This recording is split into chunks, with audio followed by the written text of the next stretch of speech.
Hi everyone, it's Cathy Zielske. Welcome back to my YouTube channel.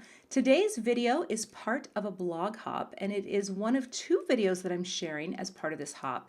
And I'm really excited about this card project because A, it's for my mother, who is an incredible woman, and B, it uses products thusly named. The stamp set itself that I am featuring today is called Incredible Woman, and it was designed by an incredible woman, Neenah Marie Trapani at Simon Says Stamp. It has all these wonderful interspersed stacked words and of course spelling out grandma, mama, mum, which I love, and it also contains all of these lovely florals as well and some smaller sentiments that you can use to create your card project. I think it's a really cool, well-designed set. It's fantastic. So way to go, Neenah. Now, the other things I'm using today are my Mijello Mission Gold watercolors. I've got a few brushes here. I'm only going to be using one of them, and I will also be using a little bit of embossing powder and some Versamark. And I've got this cool big heart die from Simon Says Stamp that I will be using to cut a panel out for my card. For cardstock, I've got Neenah Solar White, I've got a little B watercolor paper, and just a little scrap of black cardstock. And I will be using my Misty. Today it's really important to have a stamp positioner because of how many times I'm going to be stamping on top of this watercolor piece. So everything's taped down to my board with some blue painter's tape. And what I'm going to do is just create a few, well, I'm not going to mix anything, but I am going to mix with the pink, one of the pink colors, because it's a little bold. And what I'd like to do is just create a really nice pink that's a little lighter than what comes in the palette.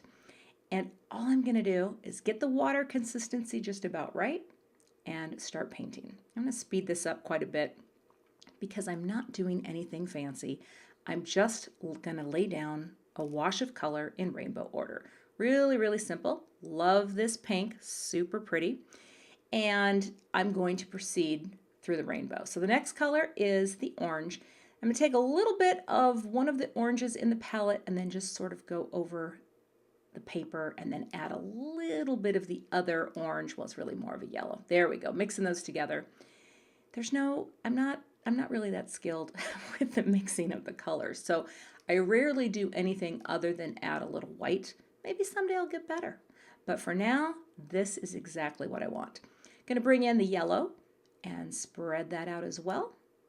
And that's starting to look, well, it's starting to look like a rainbow of color. The green that's in this palette is gorgeous. Gorgeous with a capital G. And I love bringing that in at the bottom. And again, just going to go over it until all areas of this paper are covered. And that looks really good. Going to wipe off any excess water on the edge, and then I'll bring my heat tool to this just to get a little of the drying started.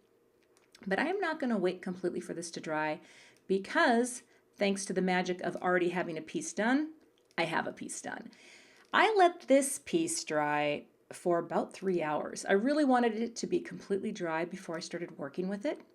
And I took that heart die, framed out the color exactly how I wanted it, and then just cut out a nice big watercolor heart. Isn't that pretty? Okay, time to stamp. Now I'm going to use the one that says Mama down the center. And what I want to do is position this right on my heart, which I've placed in my Misty tool. Got my magnet in place to hold that piece of paper down, the watercolor piece. I am going to powder this up with the embossing magic because I really only want my powder to stick where the Versamark goes. And watercolor paper is a little bit less smooth, it's toothy, and so the specks of embossing powder tend to want to stick in places where we do not want them. But here's what I'm doing. Giving it a good press down, I'm going to do it again in the exact same place, and I'm actually going to do it 2 more times. That's the beauty of a stamp positioner. You can keep stamping in the same place, and you know you are going to get a perfect impression every time. Now you don't see anything yet, but this is where we bring in our embossing powder. This is the Alabaster powder from Brutus Monroe. Sprinkle it down, and we hold our breath because we're not sure if we stamped it correctly. And that, my friends, is a perfect impression. So multiple stamping with a watercolor piece, always a good idea because you're going to get a better coverage of ink. That turned out great. Now I'll quickly just take my paper there, put it back in. I don't show that very often, but the folded paper thing, that's my jam. I love it. All right, heat tool nice and hot, and just going over the area until all of the embossing powder is melted and smooth. Now I'm going to cut a piece of the heart off because I want to have it look a certain way on my card panel. So I'm going to flip it upside down, just kind of get it positioned so that there's a nice little bit of space between where the stamped words show. And I'm going to line up both tops of the heart right on the line, hold my guard down, and cut. And now I have a beautifully cut piece. Next, I'm going to create a small sentiment strip that just says Happy Mother's Day. I'm just stamping this on a piece of licorice black cardstock. That's from Fawn. Sometimes I like to just pull out my little Versamark cube because then it just is easier to manage. You don't need two. It might seem excessive, but you know what? I have two. I'm going to use them. Powder goes on, just like that. Heat tool hot, bring it to the paper, and quickly heat set the powder for Happy Mother's Day. And now I'm going to use my favorite die on the planet. Well, it's one of several, but it's from the Sentiment Labels wafer die set from Simon Says Stamp, and it helps you to cut perfectly cut labels. And I really do love doing it this way because then you don't have to stamp it down straight on your scrap of cardstock. I love that. And there you go, perfectly cut sentiment strip. Now I've got a lot of foam tape on the back because I'm going to pop this heart up. So we'll go ahead and take all of the backers off of the tape. And I like to use a little piece of cardstock to help me press against the edge. See that?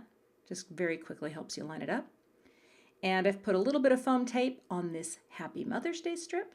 And I will also just position that kind of right in the center of the word graceful. Just like that. To finish the card, I've got a little glossy accents and some of my favorite silver sequins. And I will just position these on the card. Got 5 in all. And I've also started really relying on tweezers and the Tim Holtz craft pick to adhere them. It just works better for me. And that is the finished card project. So Mom, if you're watching, this will be coming to you in the mail. I've got actually several on the way, so just know this is one of many. Please be sure to check out the rest of the Celebrate Women blog hop. All the information and links are below. Thanks so much for watching, and I'll see you back here with another card project soon.